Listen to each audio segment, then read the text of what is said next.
Bismillahirrahmanirrahim. Assalamualaikum friends. Welcome back to Football Gupshup. Watchalong. We have got Aston Villa against Liverpool, and right now Liverpool have just scored a goal through Mohamed Salah, and right now they have got a free kick. So let's see what's going to happen. It is going to be very interesting to see what can Aston Villa do over here. It's pretty important for Unai Emery to at least get a result in this game, but we do know that Liverpool are hunting that top four position. And Van Dijk, is it Van Dijk or is it Matip? I think it is Matip who has put the ball in the back of the net, but an offside flag was raised. An offside flag was raised, so the goal won't stand. And it has been given a no goal. You can clearly see that Matip was in an advanced position. Uh, so there you go.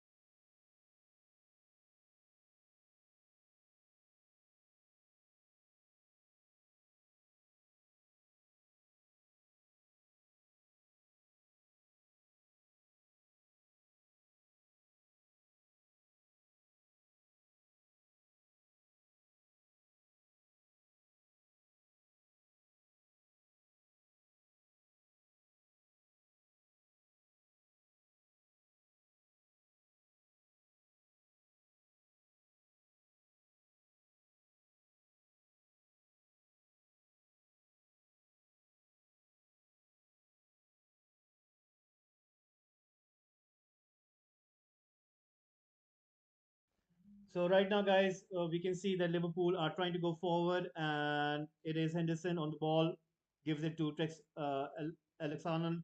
Right now, giving it through that gap, trying to find Darwin Nunes, but intercepted by Mings.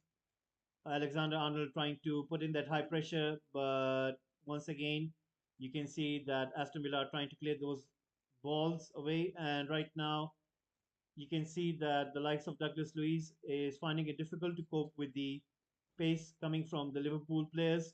Fabinho right now pushing that ball back towards Allison. Allison right now giving it to Matip.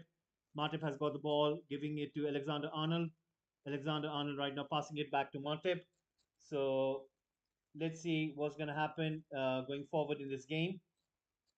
I think that Liverpool would try to win this game and try to win with as many goals as they can get, because remember they are trying to get to that top four position right now. If we look at the table, it is looking quite nice for them. They have played 15 games, 25 points.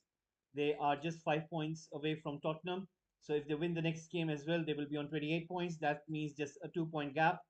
Whereas Manchester United, they still have got 2 games in hand with 26 points. If they win their 2 games, they will be on 32 points. That means Tottenham will have to come towards number fifth, whereas Liverpool will be staying at the same position because they'll be on 28 points. So for Liverpool, it's very important to win this next 2 games. And then as the fixtures do come around in this festive season, we can clearly see that it will be much easier for them to gain as many points as they can. Try to at least get into that top four position. Right now, Salah has got the ball, comes inside the box, tries to go for a cross with his right foot, and deflected off Digne, and the ball goes out. It is going to be a corner kick for Liverpool. 23 minutes in.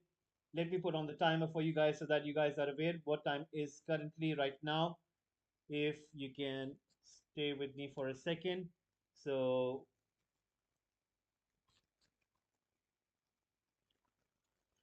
right now, a corner kick is about to come in, and you can clearly see that the likes of Fabinho, Matip, Darwin Nunes, Van Dijk standing there in a line, trying to attack the ball. Robertson with the corner kick. Ball comes in towards Van Dijk. He goes crashing in towards Konsa, and the referee has given it a foul. So a free kick has been given to Aston Villa over there. Van Dijk was trying to fly in towards that ball, but he comes crashing into Konsa. Luckily, there were no flashes of head. So the game will resume as normal. Let's see what will Aston Villa do. Will they going to go? Are they going to go long or are they going to go short? They have gone long. Arnold gets to it, passes it back to Allison. So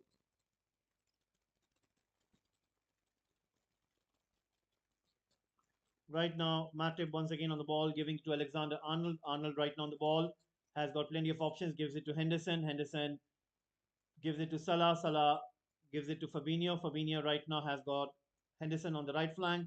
Henderson gets it. Henderson with a cross, trying to find Robertson. Robertson with a cross. Darwin Nunes with a header, and he misses it. That was the best chance for Liverpool to get another goal. And Darwin Nunes with a very awkward header. You can see that what he was trying to do was trying to go for that near top corner, but I think the flight of the ball was a little bit too much for him. He was onside. It looks like he was onside. And then he tries to jumps up, but the angle was a little bit awkward for him. He raises his thumbs up in the air and acknowledges the cross. So let's see what can Aston Villa do over here. They are under intense pressure, under heavy pressure right now, trying to stop as much as they can. So let's see what is going to be the case. And right now,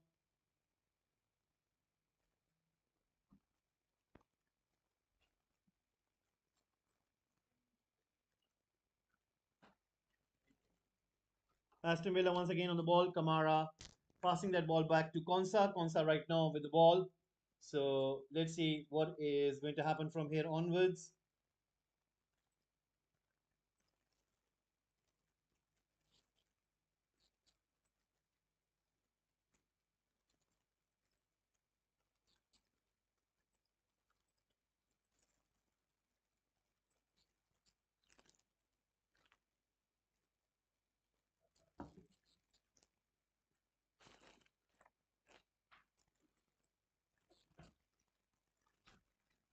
So right now,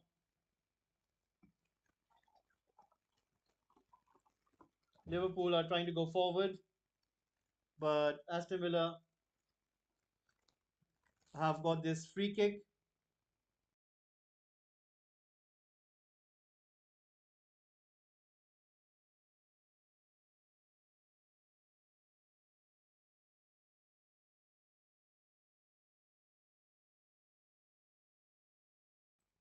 Right now, it is Aston Villa with the ball. Douglas Luiz trying to go forward, and the play goes down. So Liverpool have got the ball. It is Thiago trying to clear the ball away, gives it to Henderson. Henderson right now trying to go forward.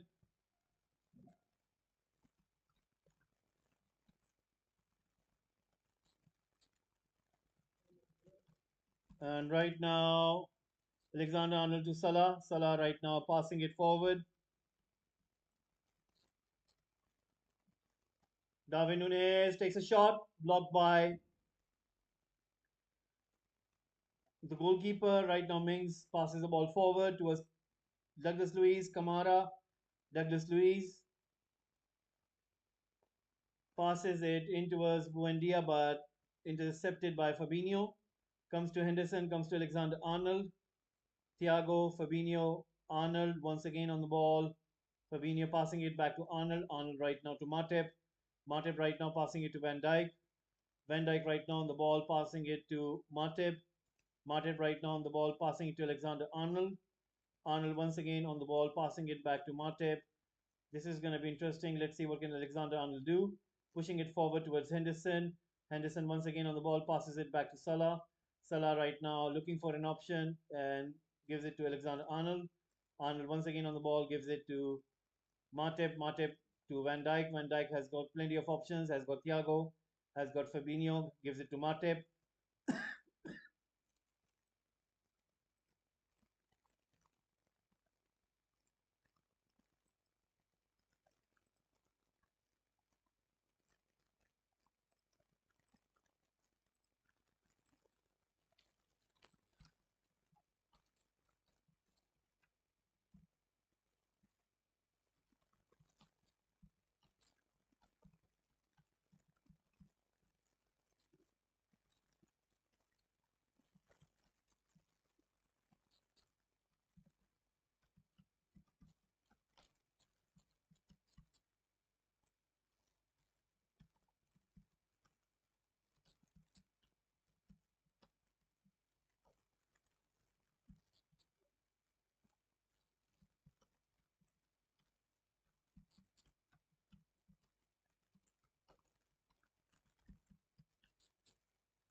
Right now, Fabinho giving it to Matip. Matip right now giving it to Alexander Arnold. Arnold right now on the ball. And you can see once again Mohamed Salah trying to go forward.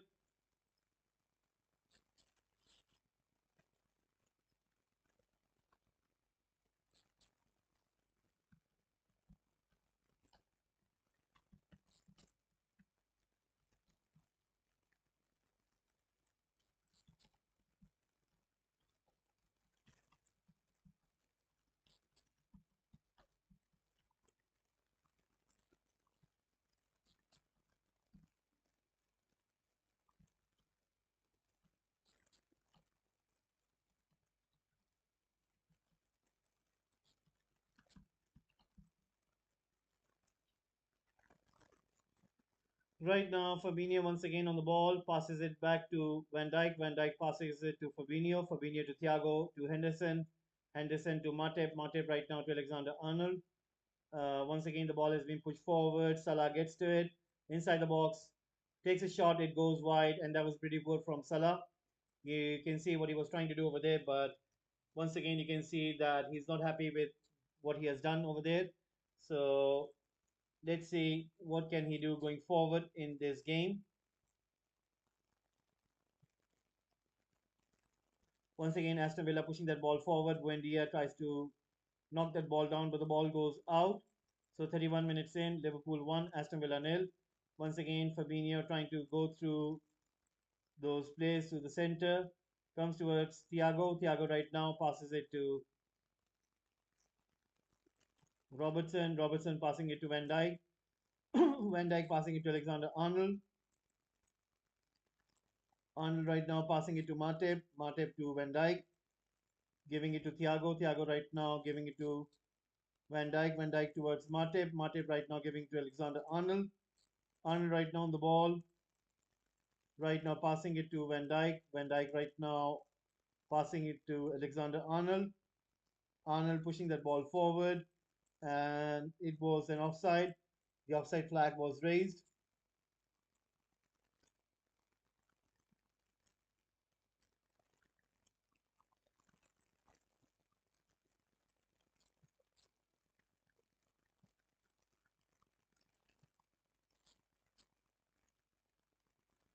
Just watched Palace Fulham, and those red cards were the softest things I've ever seen. Hello, hello, Minali, hello, hello, Hanu, hello, Hamzu.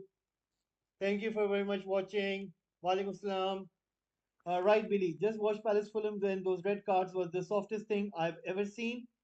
The thing is, I didn't see that game. I will try to catch some of those highlights. And let me see those things which you're mentioning. Is the standard of the refereeing, which is quite obnoxious sometimes. I think that the Premier League refereeing standards are different to what we see all around the world, and something needs to be done rather than later, because if the standards keeps on the same, then those results could be contested, because I've seen so many things happening in this Premier League refereeing decisions that it's really, really getting worse day by day, season by season, and it has to be put to stop. So let's see. I think that everything depends on the authorities, and the authorities don't want to do anything on it. So something has to be done by FA. If FA do not step into this, and if they don't ask the Premier League bosses to do something about it, then who knows? I think later, maybe the commercial side of it, they could try to contest it and say it's not a fair game, because it's all about getting a fair game. That's what I think. Thank you very much. Thank you. Thank you, Minali. Right now, Liverpool playing that short ball in towards Fabinho. Fabinho towards Alexander Arnold. Arnold right now on the ball. Let's see what can he do. Looking for an option. Passes it back to Matip. Matip right now giving it to Virgil van Dijk. Virgil van Dijk once again pushing that ball back. And once again, you can see it is Matip with Alexander Arnold. The second Fulham goal is handball. Mitrovic got an assist with his hand. Exactly. I think, sometimes it's very much that the consistency is not that good, because in one game when you will see the similar kind of decision, it would be basically like, oh, we have taken some action, and then you will have some of those games like as today, as you're mentioning, it will be like it won't be even noticed. So that means the standards are not maintained. It's basically known as double standards. It's one rule for me, the other rule for you. It doesn't matter whoever it is. It doesn't matter if it's Manchester United. It doesn't matter if it's Nottingham Forest. It doesn't matter if it's Brentford. It doesn't matter if it's City. It doesn't matter if it's Liverpool, Chelsea, name it, any club. It all is all about is keeping the same standard for every single one. Because if you don't do that, I think that at one point comes your trust on the game, it just is not there anymore. And if you want the trust to be there, if you want this game to be fair enough, then what you need to do is make sure that your refereeing body is sound and making the right decisions. If they're not making those right decisions, if they're just there for, should I put it? If they're just there just to make up numbers, then it's not a game to be passionate about, because I don't understand that if you are willing to spend that much of money to come into the stadium, and especially the away fans. Imagine if you are an away team and you see a decision similar in that scenario, or if you're a home team and you're paying that much, it's not worth it. It's not worth it. It's better to go and watch a movie or something. It's better to go watch something else and get some other value for money which you're willing to spend. So I think a point will come, because this is not, I'm just not saying for the sake of it. I'm saying this because last year and the year before were the worst years ever. I've never seen so many bad decisions being made. I mean, trust me, I can count them on my fingers, and it's really, really bad. So I think, the point has to come, because, what will happen is, I'll tell you what, the first people who are going to talk about this are the betting companies. Those betting companies who are willing to push that much amount of money, they're going to say, wait a second, you know what? Maybe your guys are not doing your job actually, and they might not put money into this game. And then later on, there will be other commercial sides as well who would say, you know what? Maybe they're right in some point or position. And you wouldn't want to have that. And right now, Liverpool have scored a goal. It's Virgil van Dijk. Now, let's see if that is an offside or not. Virgil van Dijk has scored a goal. It was a rebound shot, and then it was put in the back of the net. So Robertson right now getting instructions from Jurgen Klopp. Mings, I think, was the figure over there who was basically to be blamed. So 38 minutes in, Alexander Arnold with a cross and hits Mings on the leg, and then Virgil van Dijk gets a rebound shot and then he puts it in the back of the net. So an awkward goal.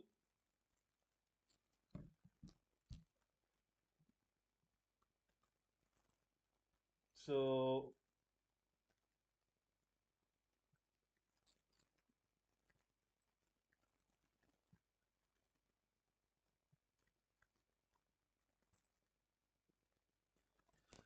a goal has been given, and it is a goal.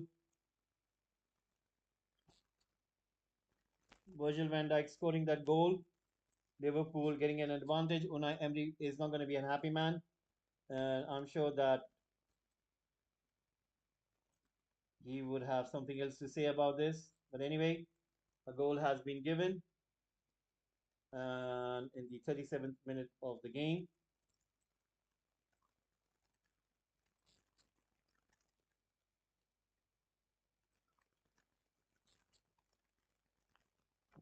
Another chance for Liverpool. Darwin Nunes on the ball. Has got Robertson, but brings it on the right foot, gives it to Thiago. Thiago is putting the ball over it towards Alexander Arnold, who isn't able to keep it in. A goal kick.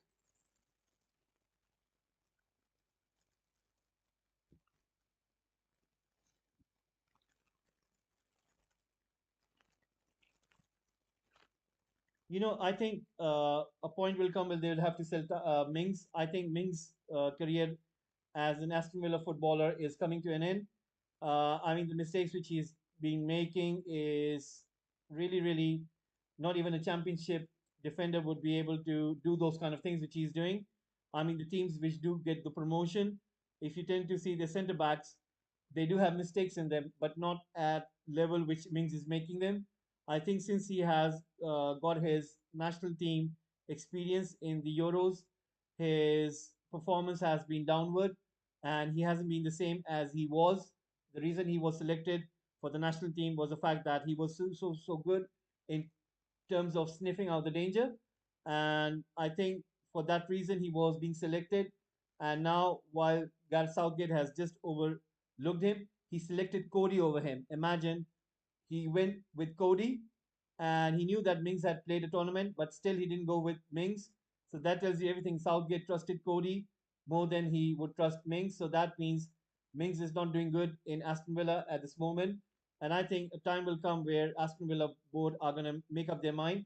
I mean, Steven Gerrard, you could blame him as much as you would want, but he was right on certain things. And Mings was one of them. I mean, at the time, it did look like, oh, you know what? Maybe he was having all that kind of leverage where everybody thought, oh, you know what? He had a very good tournament.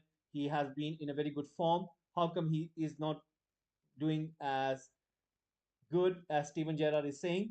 And now we can see totally what Steven Gerrard meant. And it's not just right now. Even before the World Cup, he made so many errors that it's stupendous, and I don't understand the reason why Unai Emery keeps selecting him. I think it's due to the fact that they had bought this defender. Let me find it out. Let me open this. I think it was from Sevilla, who they bought, and I think that guy is injured or something. Let me get that transfer market right. Yes, I've got it over here. Let me find Aston Villa, and let me find who did they buy. Aston Villa. Right, where it is, Aston Villa. There it is. I think it was some other defender. I think he was injured or something. And the reason they keep on playing him is due to the fact that the play that they did buy, oh, Diego Carlos. So they bought Diego Carlos from Sevilla for 31 million euros. And that guy is sadly injured. And if he was fit right now, I'm sure that Mings would be sitting on the bench. And for the reason that Diego Carlos was injured, for that fact of the matter, Mings is still being getting selected and is still playing these games. And you can see the amount of errors that he's been making.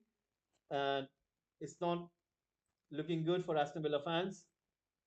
Mings to Burnley or Watford, top championship teams will need him, or relegation battle teams in the Premier League. I think Mings will go. He won't go to a championship team, but I'm sure the likes of maybe Nottingham Forest would want him. Maybe.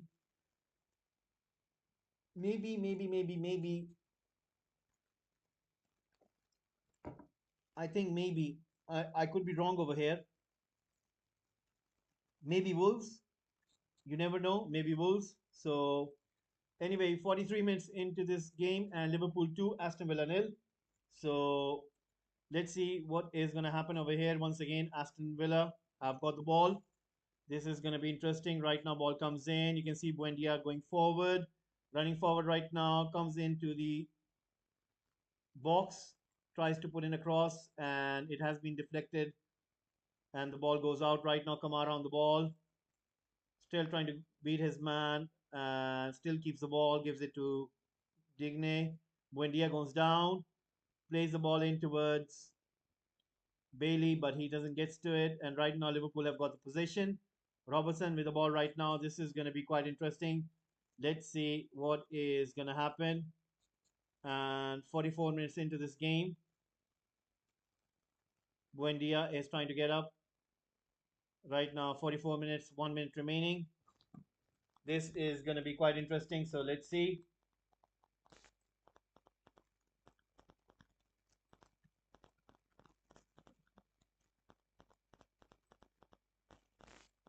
So right now, 44 minutes being played. Aston Villa nil, Liverpool 2. Right now, Allison has got the ball, trying to push that ball forward. Comes in towards Virgil van Dijk. Virgil van Dijk right now giving it to Robertson. Robertson pushing that ball forward in the direction of Darwin Nunes, who goes down on the ground. And once again, it is Aston Villa on the ball. You can see it is with Liverpool. Henderson trying to get to it. Aston Villa once again pushing that ball forward. Alexander Arnold on it.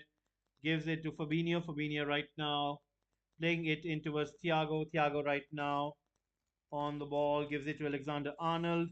Arnold right now puts in a cross. And a shot taken by Henderson straight into the hands of the goalkeeper. 45 minutes in.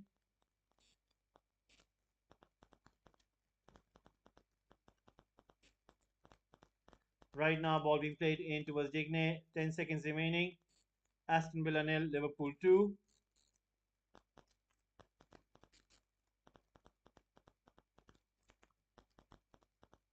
Once again, Virgil van Dijk giving it to Fabinho. Right now, Henderson playing this ball.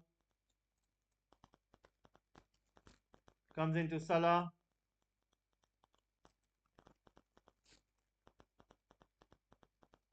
And right now, the referee has given 3 minutes stoppage time. It is 3 minutes stoppage time. If Portugal FC, they won't let Englishmen join Wolves. That is true. But I think with the likes of Lopetegui, I think he would try to give a chance to the likes of English players because Lopetegui, he has that kind of classic manager style that he tends to have some kind of domestic experience. So I wouldn't be shocked if he goes for the likes of him. Because I remember when he became the manager of Real Madrid, his focus was to get pure Spanish players in Real Madrid. He knew that they didn't have so many Spanish players, and what he did was I think he brought in like 2 3 players from the academy. So he has that kind of thing. If he goes to a place and if he thinks that some elements need to be taken from the culture, so he tends to give the chance to domestic players, and I wouldn't be surprised that if not in this window, then in next window if he would be targeting some of the English based players. So let's see if that will be the case. But I do know that when he did join Real Madrid, remember he was the Spain national team manager. And what happened was he apparently opted to go for Real Madrid job and then he was sacked. And when he was a Real Madrid manager, he at least tried his best to bring 3 players from the academy. Uh, I think one of them was Vallejo, who was that centre back and I think he's still in Real Madrid. And I remember Lopetegui giving him a chance, and I think he started along. Who was it? I think it was somebody he played as a centre back. I think was it Ramos or someone? I do remember that he did play, and I do know that he tends to give in uh, chance to domestic players, so you never know. But I do get your point. Wolves is Portugal FC. Even the kid is similar to Portugal national team colors. Right now, ball comes in towards Digne. Digne right now on the ball. And once again, putting that cross in. Comes in towards Aston Villa, trying to push that ball forward. Salah right now on the ball, pushing that ball long in. And right now, the referee has blown the whistle. I think it was an offside or something. It looks like that it was an offside. And the referee is having a word with Mohamed Salah. Buendia goes on top of Thiago, and Thiago goes down on the ground. So maybe that would be the reason he has called it off. So Salah is not happy with that decision. Few seconds remaining before this comes to an end.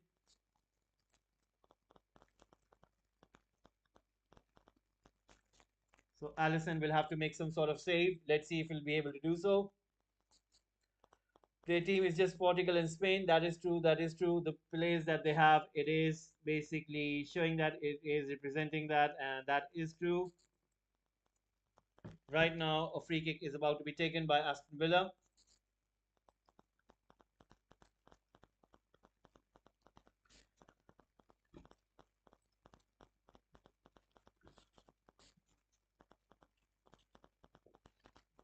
Now, this is going to be interesting. Once again, ball comes in. Thiago kicks it out.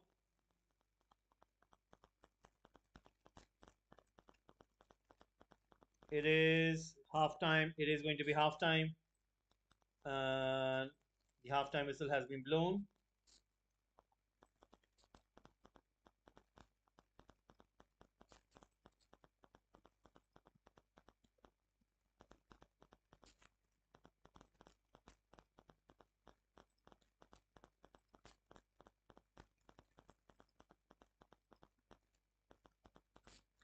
So it is halftime right now.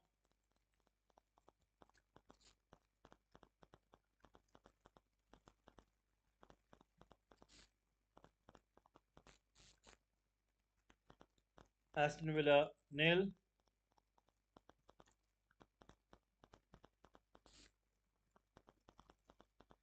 Liverpool 2.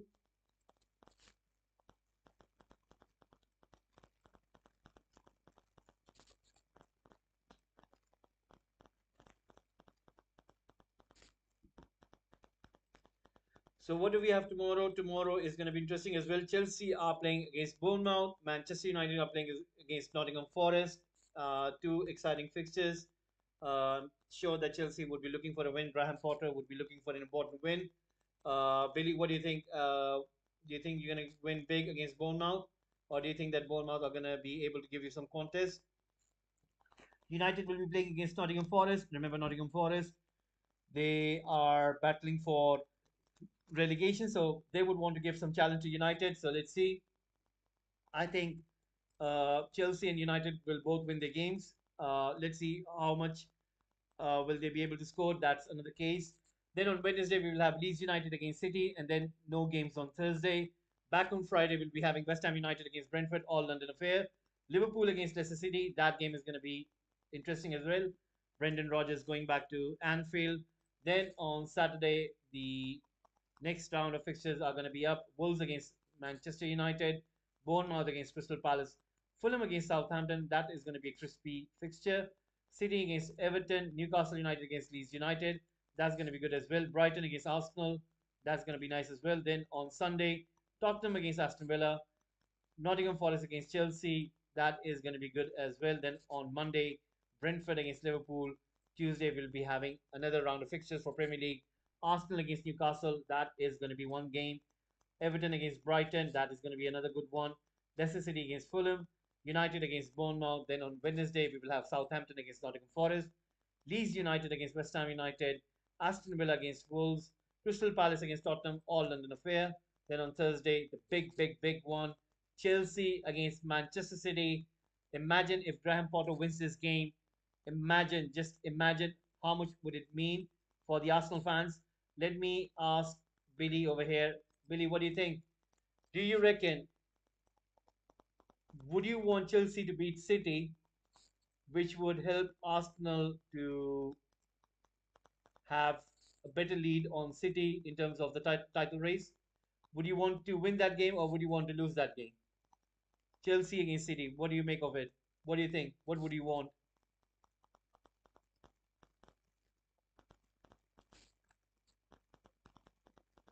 Chelsea against City, what do you want? What do you think? Would it be Chelsea winning the game or would it be that you wouldn't mind a draw? If we beat City, I'm going to be over the moon. So, right. So, you think that if you beat City, but remember that will help Arsenal to gain on the title. So, what do you think? What do you reckon? I mean, if Chelsea do win against City, that means it's kind of helping Arsenal to win the league title. So, what do you think? Would you want to have that? I mean, I wouldn't mind beating City. Like, if I'm a United fan, of course, I would take beating City all day long. I like Arsenal to be top because I'm bored with City winning it. That's another good one. That is true. Of course, I think Liverpool and City, we have seen them for the last 3 or 4 years that they have been the top dogs, and I think it's quite boring as well. I would want a different team to win it this time. And, I was expecting Thomas Tuchel to put in a title charge with Chelsea, and I was so disappointed. I think Kai Havertz for me was a big disappointment. I think you guys need to sell him. If Chelsea would have got like right purchases, I think Chelsea would have been able to give some title charge. But unfortunately, we didn't get to see that. So hopefully this season around, we might get to see a new team winning this. So hopefully we'll get to see that.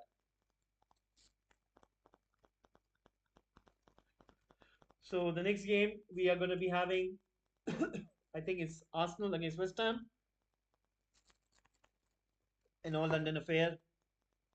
This is going to be interesting game as well. We need a change. That is true. That is true. We do certainly need a change. That is true. I think sometimes, uh, sometimes, you do get bored of same teams winning. Like imagine Bayern Munich winning Bundesliga every single year. Oh my God, what kind of league is that? It's really, really boring. And sometimes, when was the last time that any other team won the Bundesliga? Let me have a look. When was the last time when somebody did win the Bundesliga? Bundesliga. Let me see the Bundesliga record. The teams which have won the honors of winning the league. I would want to see that one. I would want to have an idea that. Let me have a look. Let me have a look. Right. So let's have a look at the record.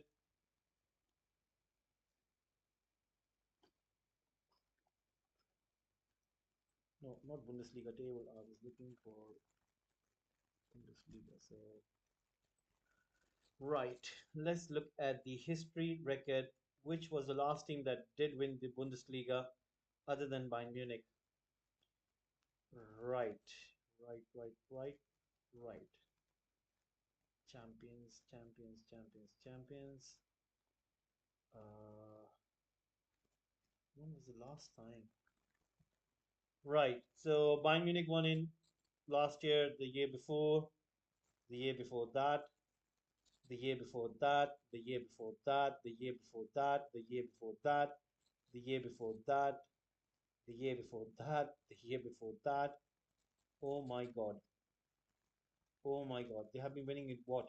One, two, three, 4, 5, 6, 7, 8, 9, 10. 10 years in a row. 10 years in a row. Oh my God. 10 years in a row. And before them, who won the title was Borussia Dortmund. That was back in 2011, 2012. Oh my God. Oh my God.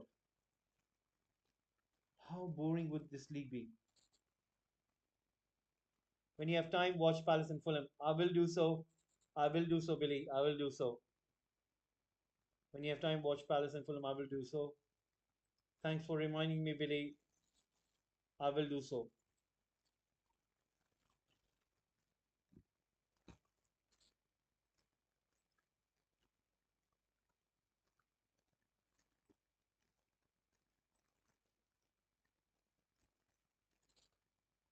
Exactly. I was just thinking and I'm just looking at that record. I mean, it's amazing. Let me have a look at La Liga. I want to see La Liga. And let me see La Liga. Right. La Liga. Uh, right. La Liga, La Liga, La Liga. So La Liga. 21-22 was Real Madrid. The year before that, it was Atletico Madrid. And then before it was Real Madrid. And then it was Barcelona. Then Barcelona. And then it was Real Madrid. And then it was Barcelona. Barcelona. And then it was Atletico Madrid. So that means at least then it was Barcelona, and then it was Real Madrid, Barcelona. At least we have some sort of mix, and it has been between Real Madrid, Barcelona, Atletico Madrid, between three teams, and at least it is better than Bundesliga. And let me have a look at Ligue 1, which is the French league, where Lionel Messi, Neymar are playing together with Mbappe. I mean, just to have a look, just to have a look.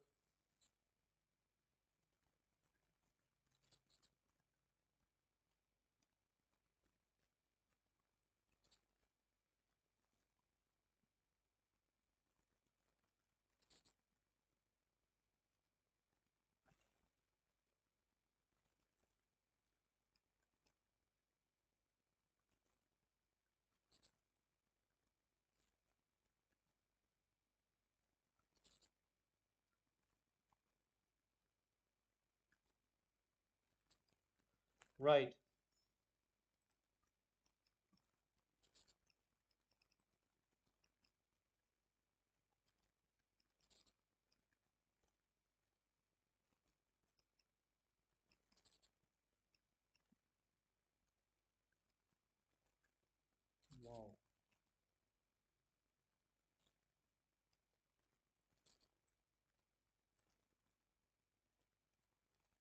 Unbelievable.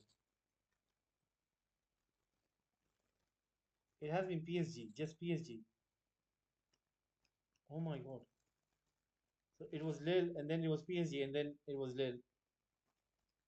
I mean, unbelievable.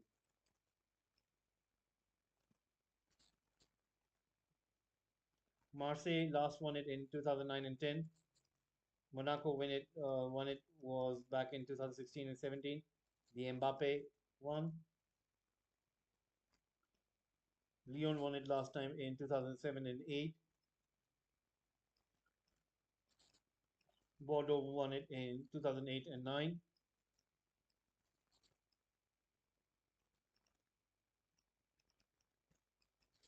Wow. Montpellier won in 2011 and 12. I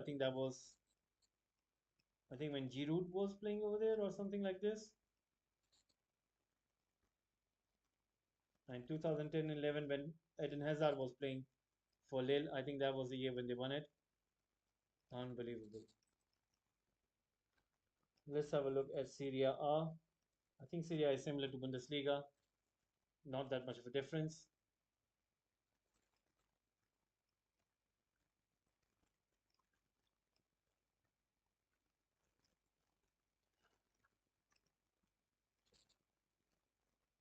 Juventus, Juventus, Juventus, Juventus, Juventus. It has been all Juventus. It has been all Juventus. Inter Milan are in next, and they won it back in 2021. And what about 21-22?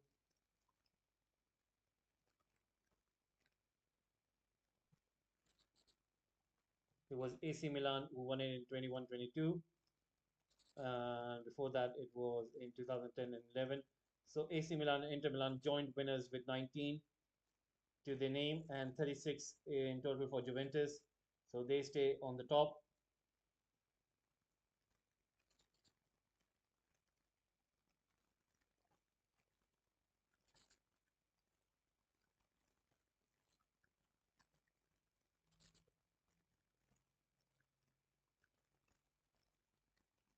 So Roma, Lazio winning 3 and 2 each. Roma winning in 2000 and 2001, whereas Lazio winning in 99 and 2000.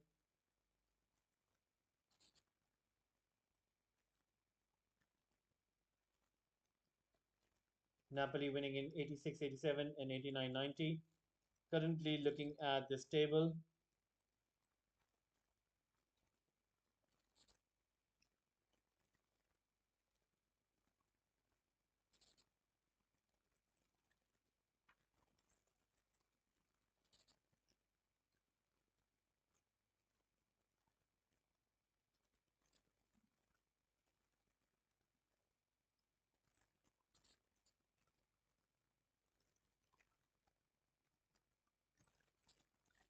it is Napoli who are on top of the table with 41 points. I think it's going to be their year. They might win the league this year. It's going to be hard for Milan, Juventus, and Lazio and Inter Milan to get those 11 to 8 point difference.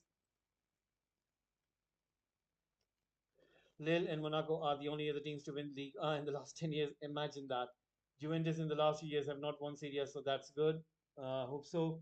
The Milan teams have been doing the job quite good, so that might be a blessing.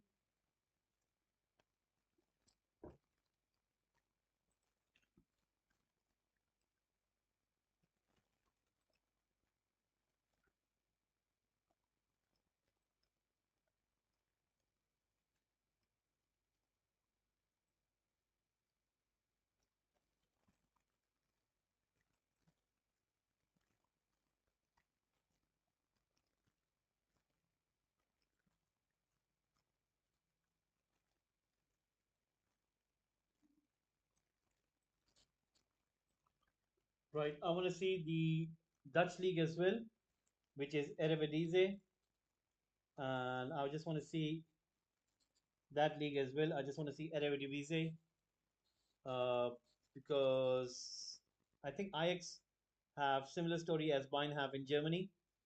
Just wanted to make sure. So Ajax 21, 22, 2021 in 1918. So who did win in the middle? PSV Eindhoven. Final back in 2016 and 17. Few that was a lot of years ago. FC 20 in 2009 and 10. Remember when Steve McLaren was their manager? Eric Ten Hag used to be his assistant for FC 20 back in 2009 and 10 when Steve McLaren did win the Dutch league with FC 20. If somebody would be able to believe that, right? So it seems that PSV Eindhoven are the only ones which have kind of challenged in modern day history to the likes of Ajax, whereas all else has been in the name of no one else. I mean, AZ Alkmaar, which was managed by Louis van Gaal, was back in 2008 and 9 when they did win, whereas I can't see anyone. Yes, exactly. So Ajax have been challenged by none other than PSV Eindhoven, and that was in the previous decade. It was in 2014-15 to 2015-16 and 2017-18. So that means three times, whereas one time by Feyenoord. So Ajax have been superior in the Dutch league as well. So the second half has commenced. Let me put on the second half so that you guys are aware it is second half right now.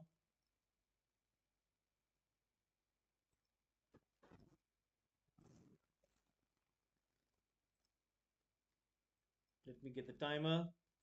Right now, chance for Watkins, and he puts the ball in the back of the net. And the offside flag has been raised. He himself can't believe it. He finally gets a goal, and it has been called an offside. So, not happy over there. I think Watkins is not going to be happy. Ooh, that was close. Yes, but he was offside. He was offside, and he was offside over there.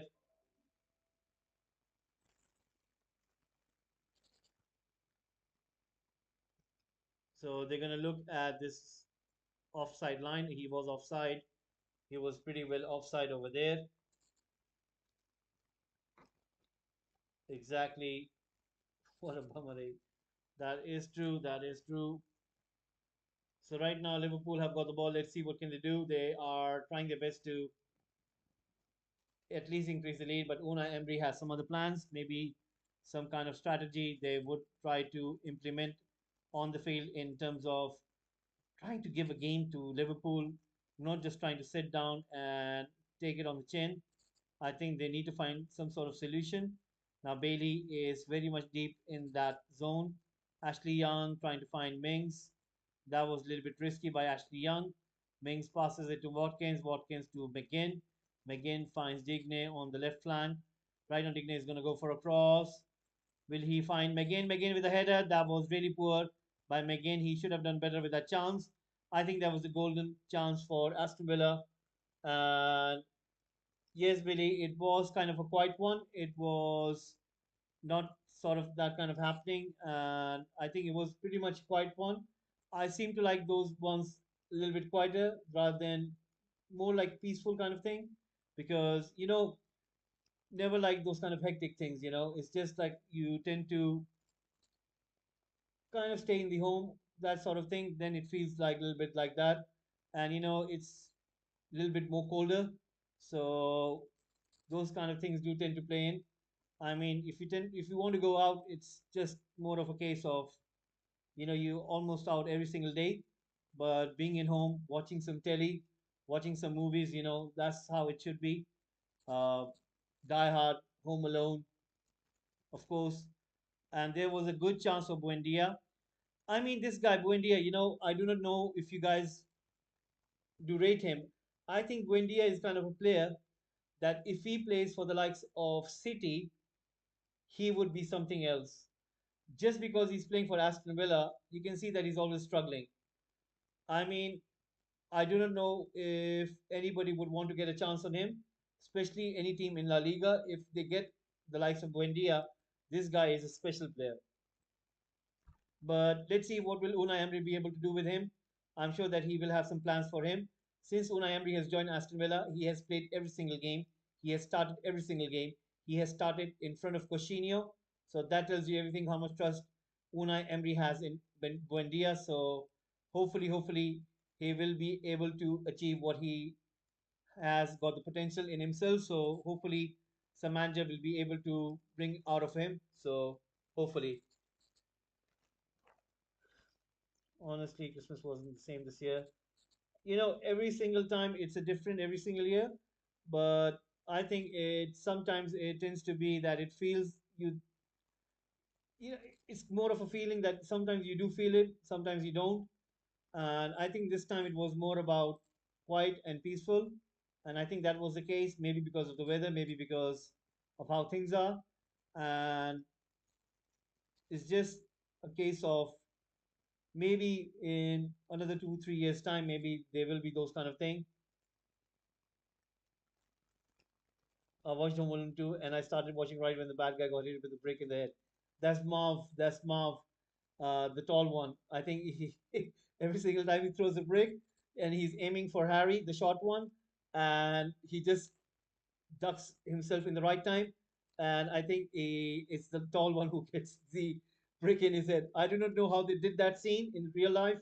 I imagine a brick coming at the speed of light towards your forehead, and you just have to stand over there and take it as a man. That is something. I mean, some of the things in that movie. Salah is away. Will he score? That was really poor by Salah. That was really poor by Salah. He should have put that ball in the back of the net. And Olsen was right on it. And yes, Harry has the reflexes. Yes, exactly. And I remember that tall guy, right, Marv? I do remember that guy. I think I've seen him in another series. And I mean, that guy is brave.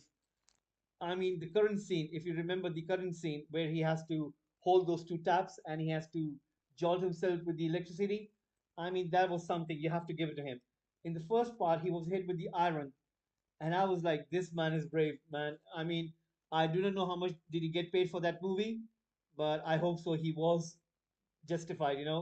I hope they did him justice by paying him good money, because some of the scenes, like, you really, when you're young, you don't tend to think about them, but once you do get bigger and you tend to watch them and you go like, no, that is something. Imagine if you get a hit like that.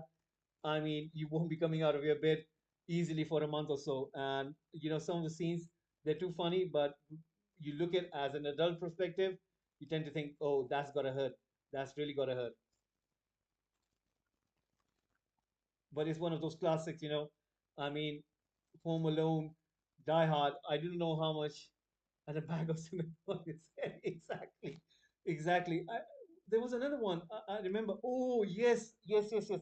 I think that was the first one. Where apparently he. Yes, yes, yes. They haven't got any socks on them. They've removed their shoes, and they have to step on some of those objects with their bare feet. Oh my god! Oh my god! Every single time, whenever I watch that scene, my eyes, they shut straight away. I tend to think the amount of pain that they would have to go through, it's unbelievable. And they gave everything, even though they're actors, but I mean, to go through that kind of pain and to give that kind of performance, it's really something. Like, it's really something. I hope you remember that scene where they do kind of step their foot on those objects, and I was like, oh, no way. Even if somebody would pay me that much money, I wouldn't have the heart to do it. Like, it's something else. It's really something else. And those two were really at the height of their powers by delivering those kind of performances. And I still remember, they do captivate you, and they do tend to give you that sort of fun aspect. And I mean, both of them, Joe Pesci and what was the other guy's name? Let me see. Marv.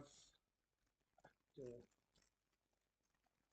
Daniel Stern. Daniel Stern. Yes, Daniel Stern was his name. Joe Pesci and Daniel Stern, both of them. Harry and Marv, Sticky Bandits, Wet Bandits, and then Sticky Bandits. And Staple Gun. Yes, yes, yes, yes. Uh, I think there was another punishment. Oh, right, that was a chicken one. Remember, they had some sticky thing. It comes, it's on your face, and then they put the feathers on. That was, I think that was with Harry. Yes, a staple gun to the bottom and private. Ooh, yes, the door handle. Remember the door handle one where they put the steamer on? They put this on the handle, and that handle turns really red, kind of orange, kind of blob, hot, and he just goes and grabs it, and then he screams his lungs out. I mean, that was something. I remember watching that scene when I was young, and I was like, "Oh my God, he must be." I think if I'm a thief at that point, and if I go through that kind of experience, no way I'm gonna go through that. No way I'm gonna go through those series of punishments. I would be, I would be done by that. If I hold that handle, I'm done. That's it. That's for me, that's it. No way I'm gonna go through those series of punishments. With the door handle, I'm done. And a paint can to the head. Yes, I do remember one, the one hanging with the rope.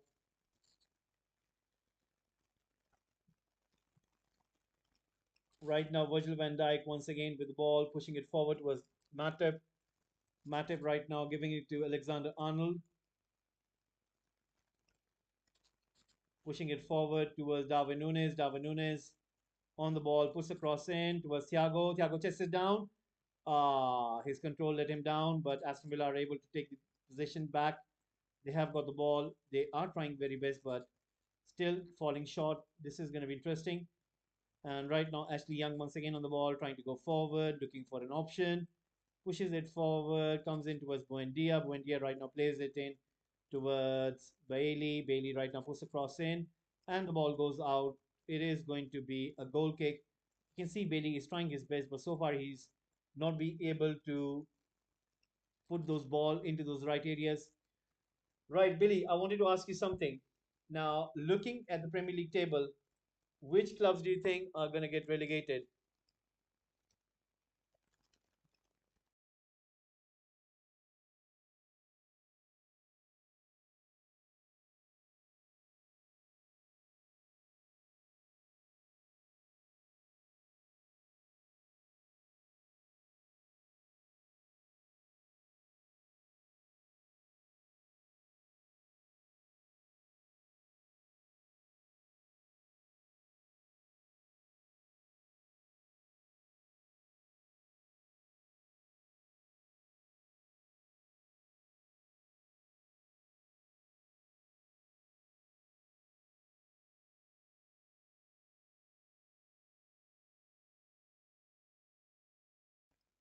So right now it is Liverpool once again on the ball.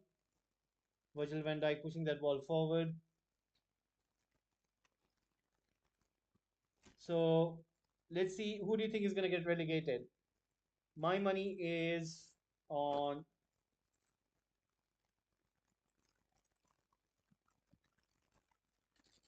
chance for Aston Villa. Once again blocked by Liverpool. McGinn trying his best, but once again not able to do so. Ball being played in towards by Bailey right now, putting across in towards Digne, comes in towards Douglas Luiz.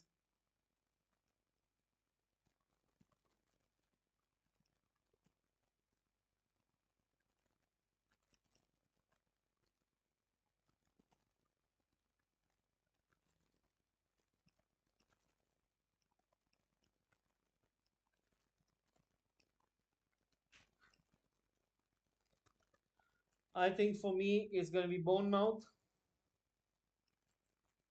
Nottingham Forest, and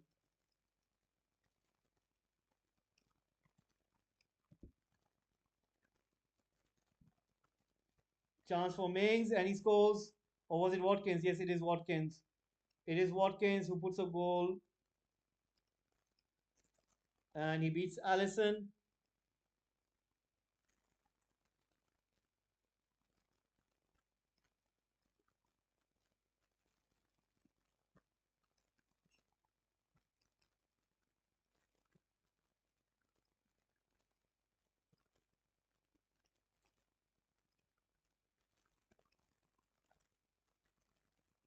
Yeah, that was a good one as well. Gunshot to the nose.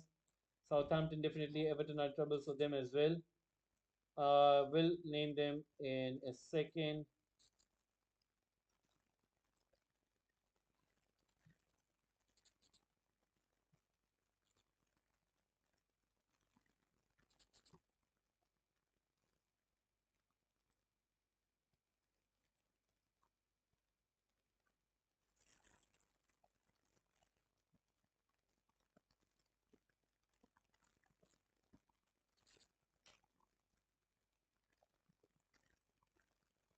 So Wolves, I know they beat Everton, but come on, it's Everton.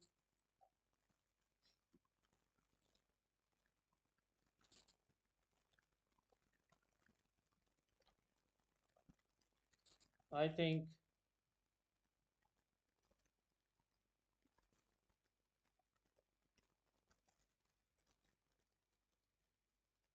Nottingham Forest,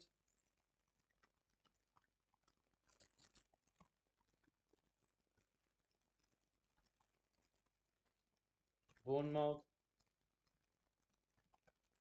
and I'm just undecided for three teams, and I can't decide between them. It's one of them is Southampton, the other one is Leeds United, and Wolves. So Southampton, Wolves, and Leeds United.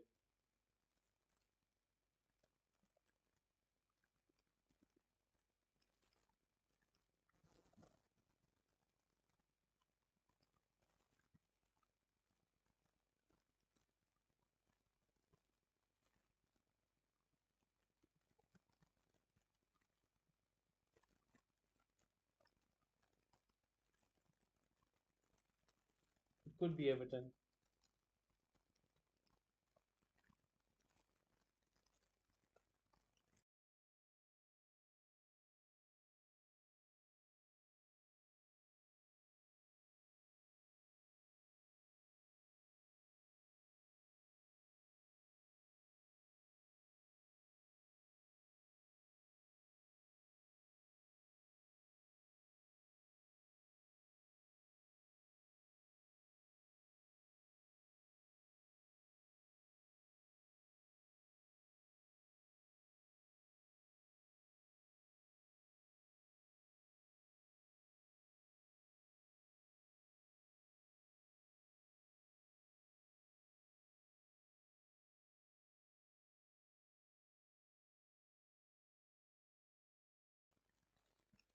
So Harvey Elliott is about to come on, and let's see what is going to be the case.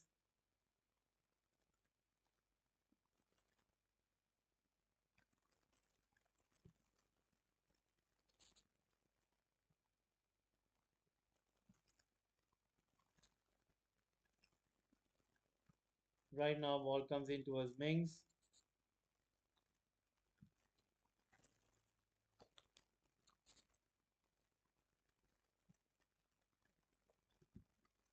and once again, Liverpool are trying to win those balls, and I think they're going to create some pressure on Aston Villa.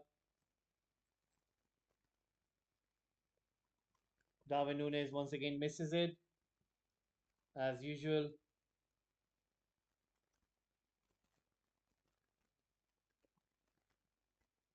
Exactly, Nottingham Forest spending all that money will still go down.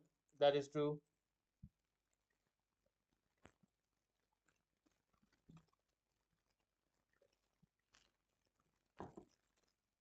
Once again, Aston Villa pushing that ball forward. Liverpool trying to win that ball. Watkins making that run. Puts in towards McGinn. McGinn pushing that ball in towards Watkins. Once again, Robertson gets to it, gives it to Henderson. Alexander Arnold comes to McGinn. McGinn right now gives it to Douglas Luiz. Puts a cross in towards McGinn, but once again, Virgil van Dijk clears that ball away.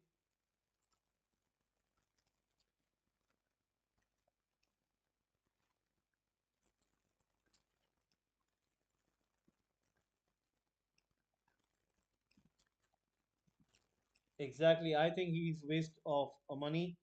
I mean, I've seen United fans on Twitter, and I think they're right. United were interested in Darwin Nunes, and most of them they say, United fans, they need to pray at least so many times a day because they think that they really saved a lot of money on it. Imagine the money that would have been wasted on him, and he has been really, really poor. I mean, I sometimes don't understand what he's trying to do.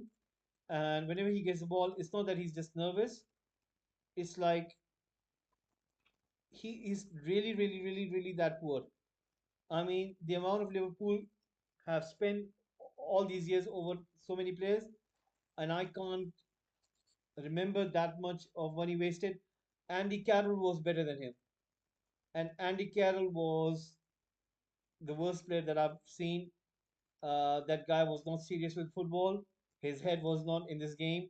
His head was all about somewhere else. He never kept himself fit. And if I have to choose between Andy Carroll and Darwin Nunes, I would pick Andy Carroll. So imagine where Darwin Nunes lies, and he's really, really poor. I mean, he has been really, really poor, and you have to feel for the Liverpool fans. I mean, that much amount of money, 80 million pounds for 80 million pounds. For 80 million pounds, who could you get right now for 80 million pounds? For 80 million pounds, who would you get for 80 million pounds right now in the market in the present day if you have to go for someone? I think, oh my God, Ozyman. I think Ozyman is what, 70 million? Napoli wants 70 million for him. So you could have got Ozyman, or how about another forward? Let me think. Let me think. Let me think. Let me think. Let me think. It's ponytails. I'm telling you. That might be true as well. That might be true as well. What other striker can we get for 80 million? What other striker can we get for 80 million? Vlahovic. You could have got Vlahovic. You could have got Ozyman. Harry Maguire. I mean, Harry Maguire is just one of those cases. I think Eric Ten Hag is going to sell him. I think Eric Ten Hag is going to sell him. And I mean, I think he has made up his mind. I think he's just waiting for this year to be over. And next summer, we might see the end of Harry Maguire with United. And I think for me, it's imagine you get Vlahovic, you get the likes of Ozyman with that money, and you go and spend on Darwin Nunes. Oh my God, I wouldn't want to be the director of football for Liverpool.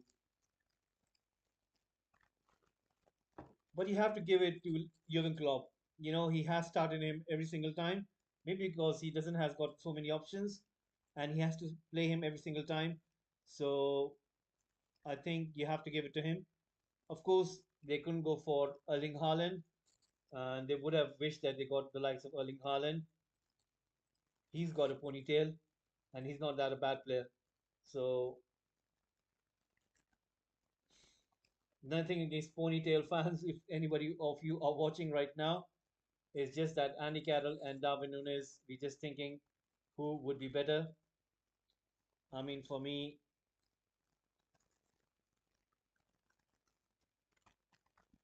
once again, it is Liverpool with the ball, trying to go forward, and ball is with Olsen. Not 80 million. He should have been 120 million. That's add-ons. I think that is add-ons. You're quite right. That is add-ons. So if that is 120 million, oh my God, they spent 120 million on him. Oh my God, 120 million. Is that pounds or euros? Let me have a look. Darwin Nunes. Darwin Nunes cost Liverpool. Yes. Oh my God. Oh my God. You're quite right. 75 million euros up front, and there's some add-ons as well.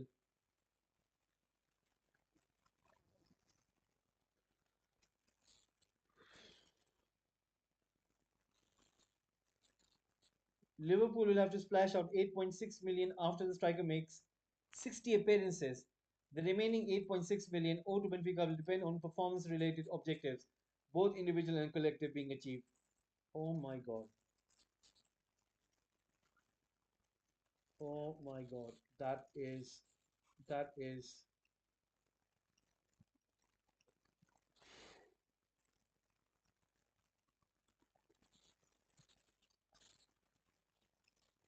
club record of 85 million pounds. 64 million pounds will rise up to 85 million pounds. That is 100 million. Oh my God. That is unbelievable. Did they spend that much money on him? Oh my God. Imagine. Imagine the place you could have got for that money. Oh my God, 120 million euros. If I've got 120 million euros, I would go and get. Oh my God, they could have bought Lautaro Martinez.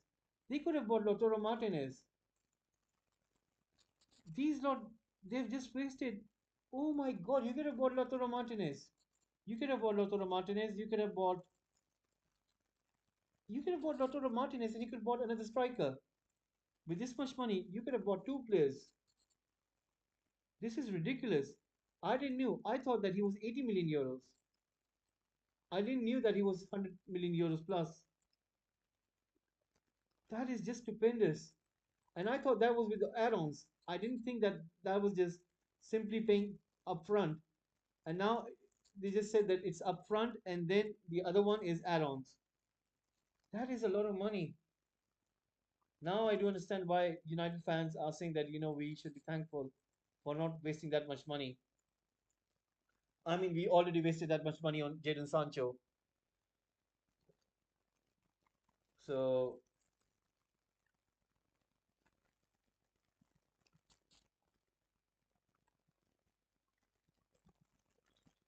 they could have got a cup of tea. Yes, exactly. I mean, unbelievable. So, Billy, for Chelsea, I wanted to ask you this question, right? For Chelsea, you have got about 300 million to spend. Who are you spending on?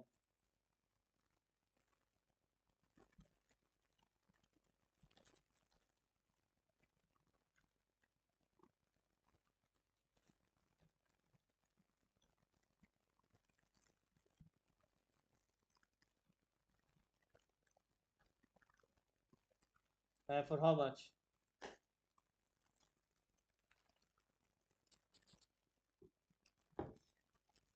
This is going to be fun. So, you do the Chelsea one, and I'm going to do the United one. So, I'm going to do Chelsea one as well. You do Chelsea one as well. And then later, we're going to do United one. So, it's going to be fun as well. And the budget is going to be for United. I'm going to let you know a little bit later, but let's do Chelsea one right now.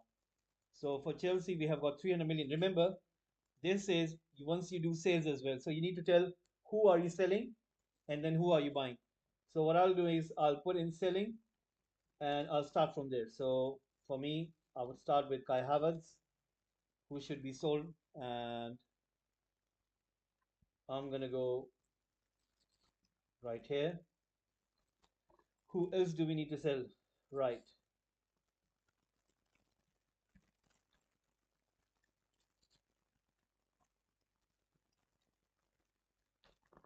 right. Who do else we need to sell?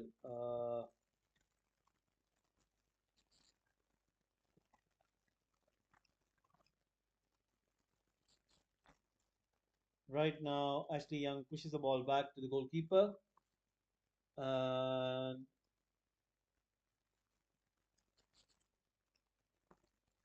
who do you need to sell? Who else do you need to sell?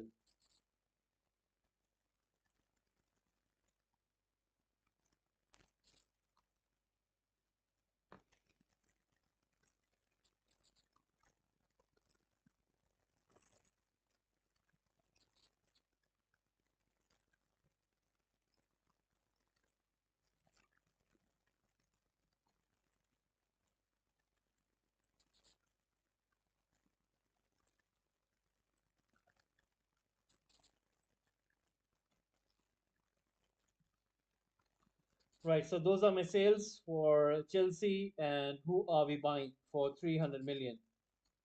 Right, let's start with midfield.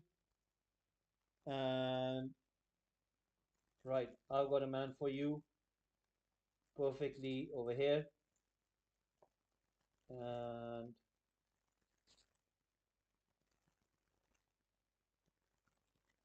there he is. Right, who else for the second midfield? I think you might go for this guy as well.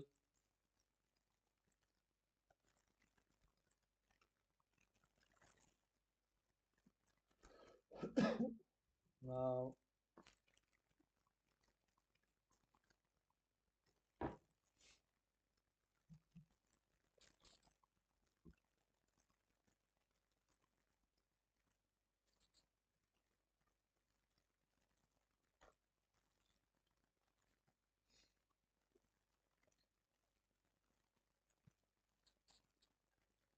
Right now, it is Aston Villa with the ball. Let's see what can they do.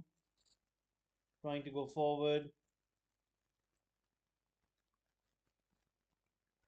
Once again, Ashley Young finding in another player.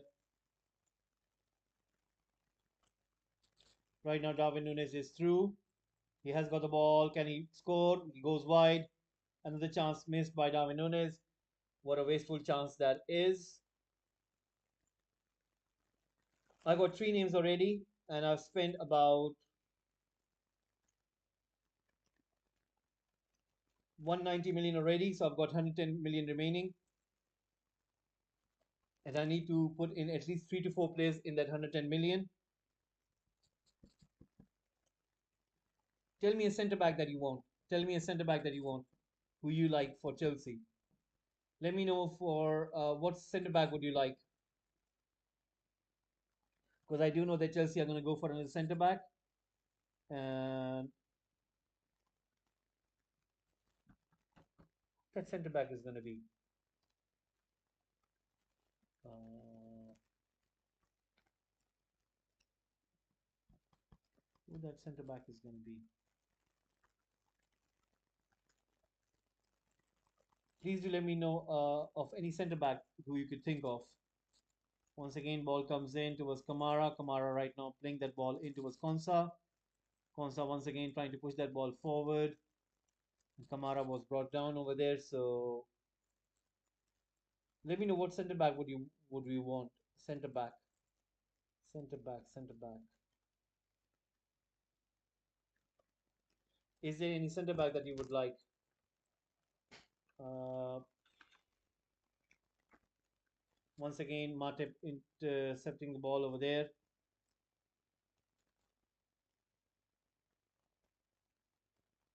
And once again, it was Liverpool who tried to play that ball away.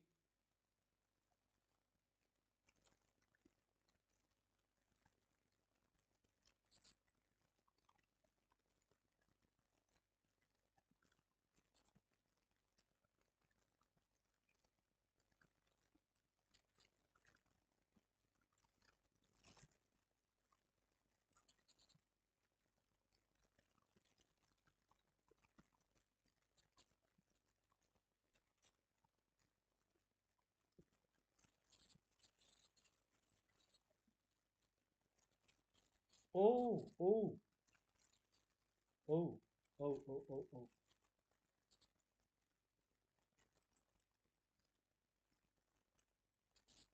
Guardiol,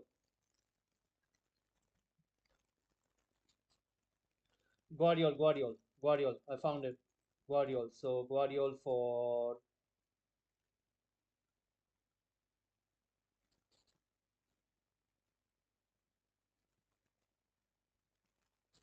right. So got him as well.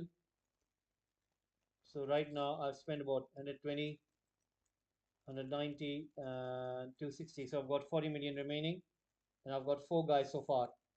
And within that 40 million, I need to find at least two more players. And I need to find those two new players. Who they might be is a case of I'm looking for an attacker. I'm looking for another attacker for 40 million.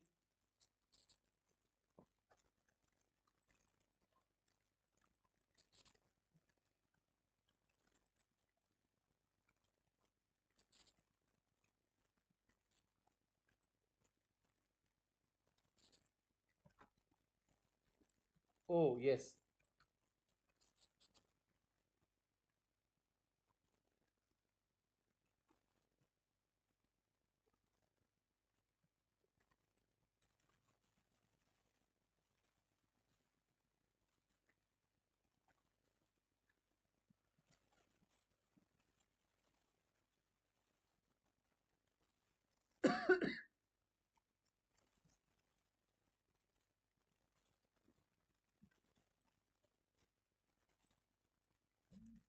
I got it.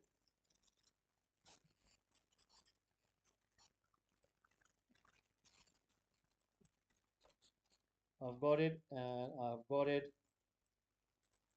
So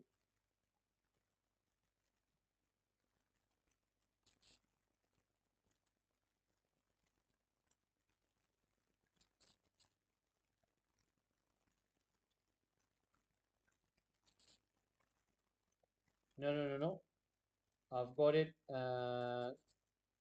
This is coming up to about 320 million, 330 million. But I think you guys will spend this much money with the new ownership, and I think this will be the perfect five players for you. So Rice, Declan Rice is going to be the first midfielder. Second one is going to be Caicedo from Brighton, and then Liverpool have scored a goal, guys. Liverpool have just scored a goal. Liverpool have just scored a goal right now, and Aston Villa are not playing good at all. It is not looking good. It is not looking good. A goal has been conceded, so Liverpool are ahead. What do you make of this shopping list? What do you think of this?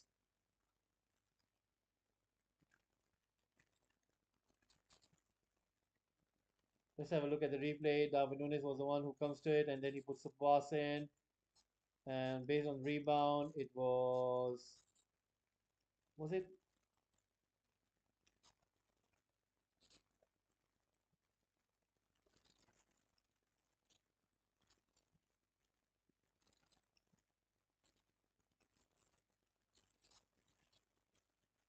It was Bacetic.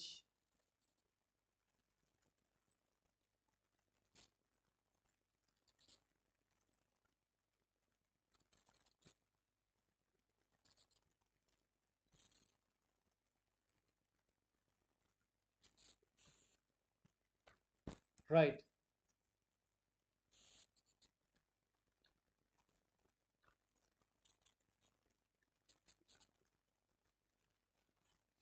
Would you be happy with these five signings? What do you think? Would you be happy with these five signings? Would you be happy with the sales as well? So you are kind of getting rid of Jorginho.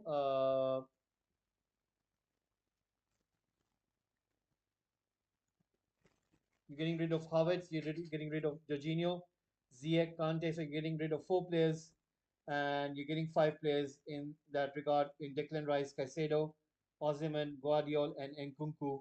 Would you be happy with that?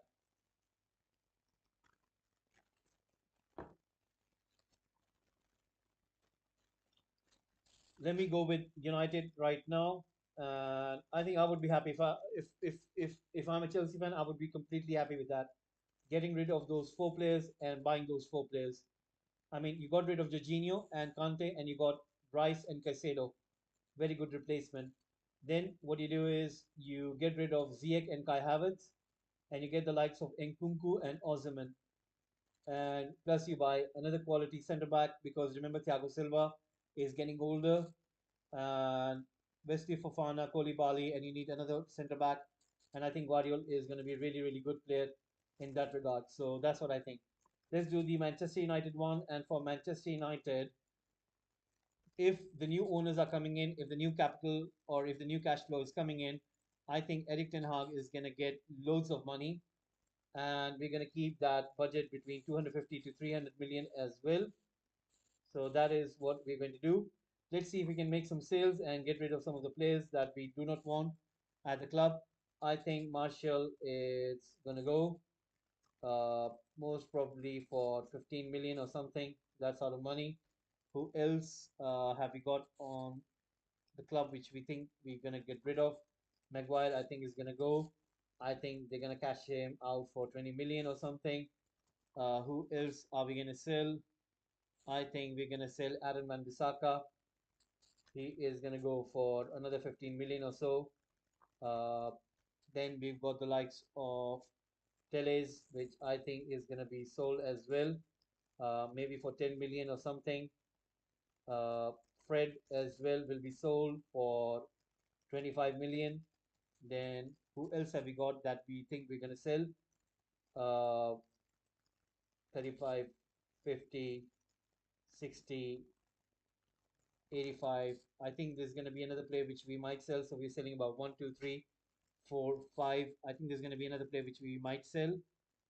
Who that might be?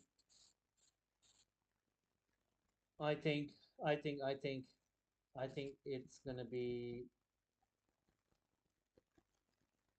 Yes, Van de Beek as well. Sorry, forgot about that. Van de Beek for 20 million at least. So the total for that is gonna come about 15, 20, that is 35, 35 plus 15, which is 50, 50, 60, 60, 80, 80, 105. So 105 million sales. That is going to be, so Donny Van de Beek sold as well. So six players are going to be sold. Marshall, Maguire, Aaron Van Bissaka, Teles, Fred, and Donny Van de Beek are going to be sold for 105 million. So we're going to give United a budget of a total of 250 to 300 million. So let me see who can we buy. I think that I've got a name who I think is going to come and join United.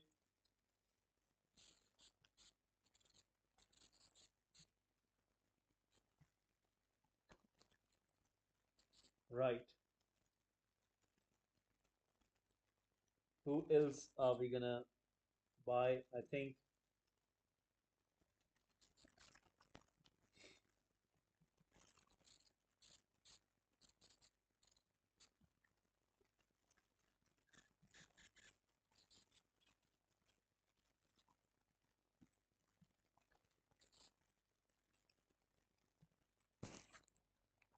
right now Darwin Nunes looking for a cross. Let's see if he'll be able to.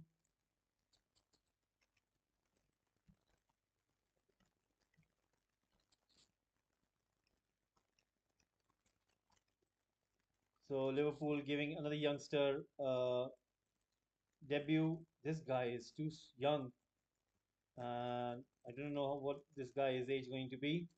This guy looks quite young. So is it Gusto?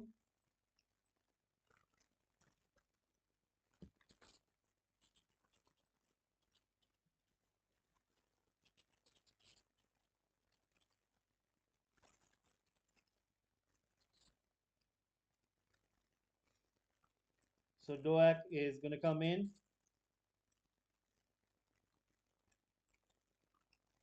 but will PSG sell him?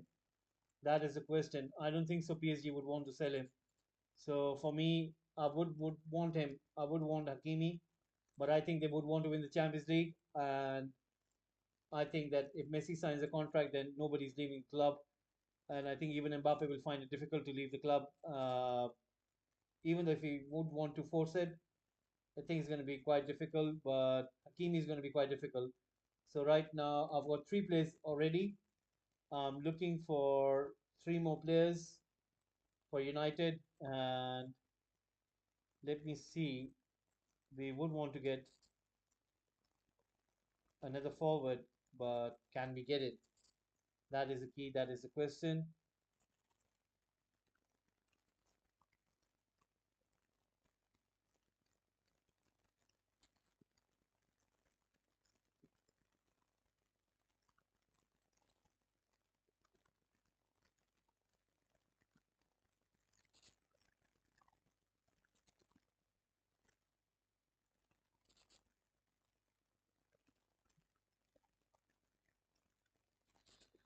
Right. 110, 200, 230. We got 70 more. So can we get two players in 70? I think this is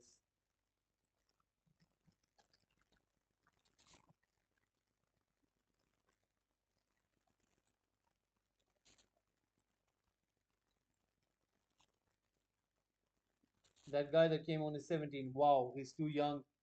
Way, way too young. And he's got some pace as well. Trying to beat Mings once again, and he's got some pace as well. He looks so much young. So Enzo, right now I've got five names already.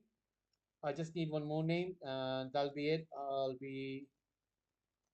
I think I just need one more name, and I think we have got to have. I think that's it. I don't think so. United need more than this, and I think that this would be it.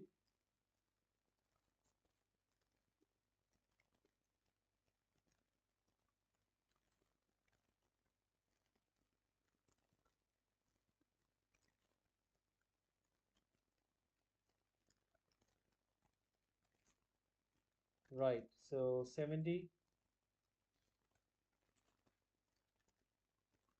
180.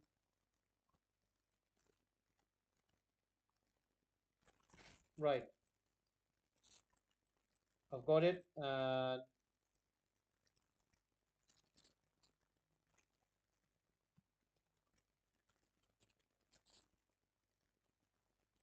But we might need a center back. So we might need a center back.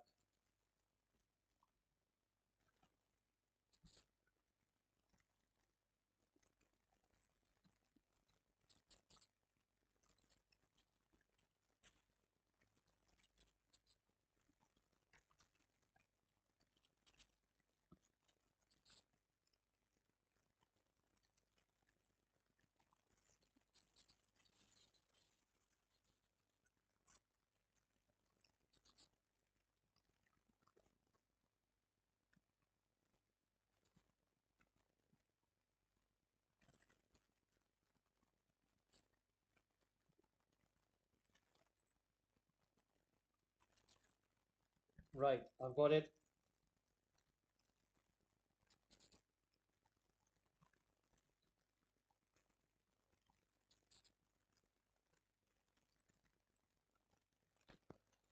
So I've got about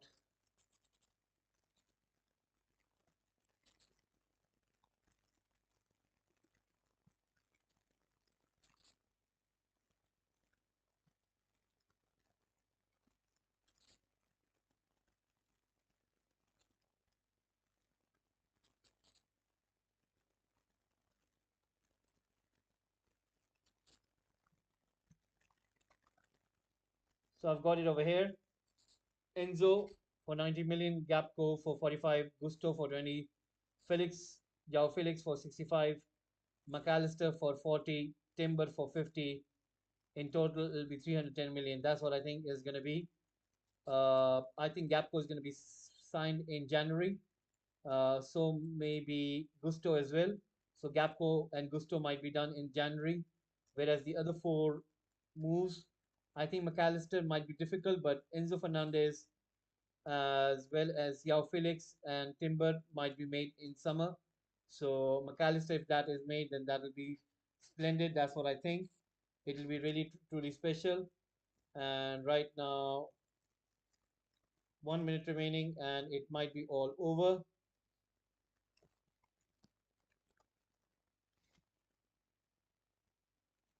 Yes, pretty much. I think even in the news conference, I think it was done. It just was a matter of Cristiano Ronaldo leaving club.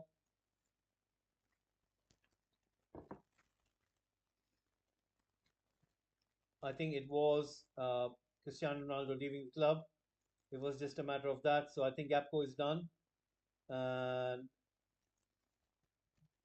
so, how much would you rate the Chelsea transfer business?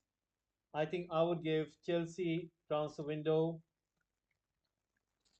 the one we've made. Let me find the players which we did put in. It was Rice, Caicedo, Ozyman, Guardiol.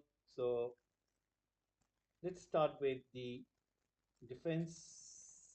Guardiol, then midfield, Rice, Caicedo, Ozyman,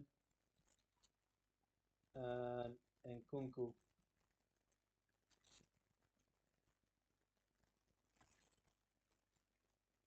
I would give it, I think, 9 out of 10 for Manchester United. It's all over, guys. It's all over. Liverpool have won this game, and bad news for Aston Villa who have lost this game. So second half is over. It is full time, and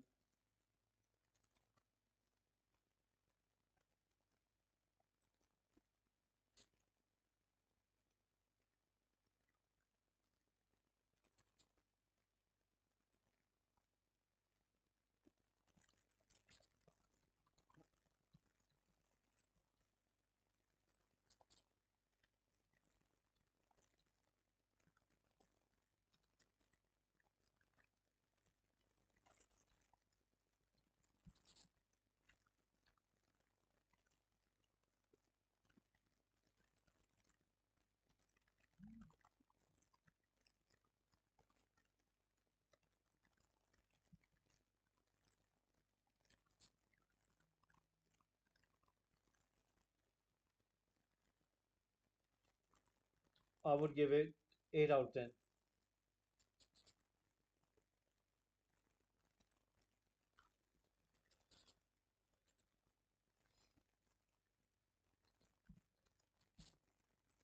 Full time it is.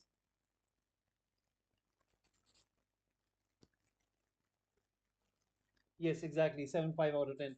Because for me, I think the key would be getting Enzo Fernandez and McAllister and Gapco. Whereas Yao Felix is a risk. Gusto, it might be a risk. So you're quite right, maybe 7 or 8 out of 10. For Chelsea, I would give it 9 out of 10. I mean, imagine if you got Osimhen and Nkunku. Oh my God, that is going to be unbelievable. Sterling, Nkunku, Osimhen. Oh my God, that is going to be something. Mason Mount. Oh my God, that is going to be something. That is going to be something. Gallagher. Oh my God, that is going to be something. If you've got Kunku, Osimhen, and Sterling, that is going to be something. So full time it is. It is Aston Villa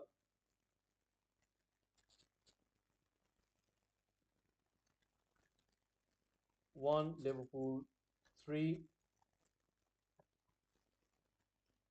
If we ever get them, we will do bits. So Arsenal against West Ham is going to be next. I'll be coming for that one. So once again, guys, thank you very much for tuning in. It is full time. Aston Villa 1, Liverpool 3. And thank you, Billy, for tuning in. Hopefully, I'll be seeing you tomorrow. Big game tomorrow. Chelsea are playing tomorrow against Bournemouth, and that will be at 5:30 p.m. Will you be there, mate? Will you be there at 5:30 for Chelsea and Bournemouth, and then we will be having United against Nottingham Forest. I'm sure that you'll be tuning in for those two games, and hopefully it'll be quite a fun. I'll see if I would want to do Arsenal or West Ham.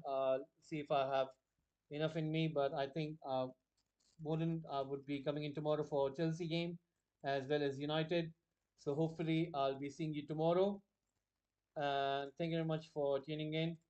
Hopefully I'll see you soon. Thank you very much for tuning in, and thank you very much for participating in this.